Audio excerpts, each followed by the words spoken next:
Imagination Studio presents Zombie Butts from Uranus by Andy Griffiths. Read for you by John Beach.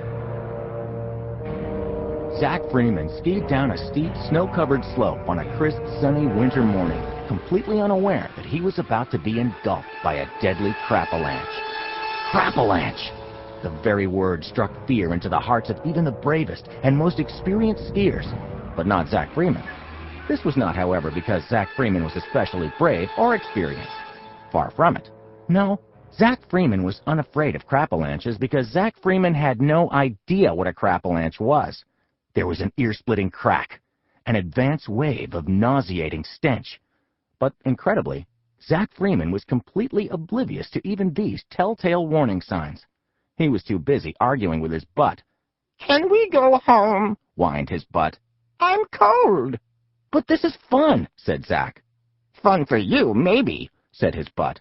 "You're not the one who has to put up with all the bruises. You're not the one who's wet and cold and freezing." Despite everything he and his butt had been through, they still had a lot of arguments. The slope was gradually becoming steeper. As Zack picked up speed, he heard his butt cry out in alarm. "Flop!" said Zack. "Cut it out! I'm trying to concentrate." "But Zack," said his butt, "you don't understand." "Ha!" said Zack. "I understand all right.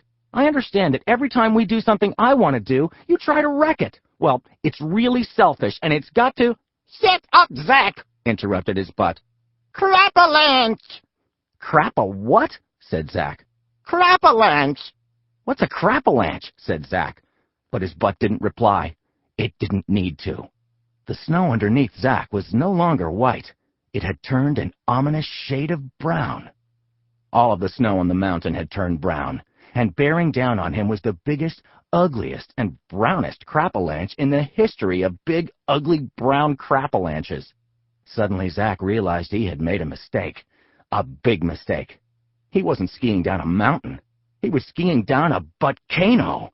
And nobody, not even the bravest and most experienced skiers in the world, would have been stupid enough to attempt to ski down a butt-cano.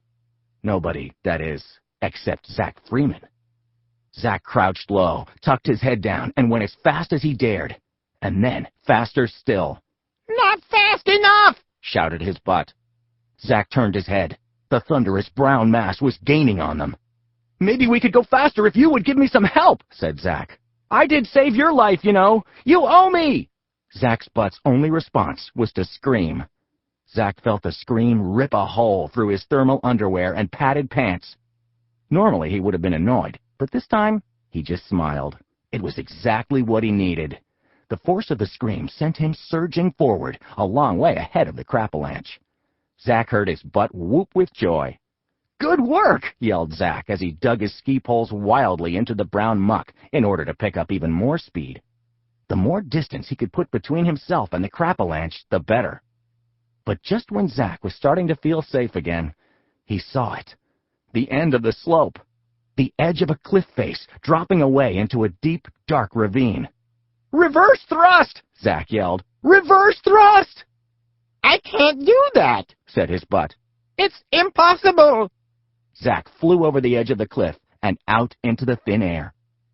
As Zack fell, he noticed a wave of pink objects hurtling toward him at high speed. UFBs, unidentified flying butts. Zack gasped. He was helpless. One of the UFBs bore up hard into his stomach, another smashed into his face, and yet another crashed into his butt. "Zack!" shouted his butt. "Do something!" Zack, dazed, bruised, and winded, began jabbing and thrusting his poles into the air. The unidentified flying butts were so numerous that even without looking, he was able to collect 2 poles worth of skewered butts within moments. At this formidable display of butt skewering, the other UFBs became frightened and shot off into the distance. "Good going, Zack!" yelled his butt. "I thought we were dead for sure."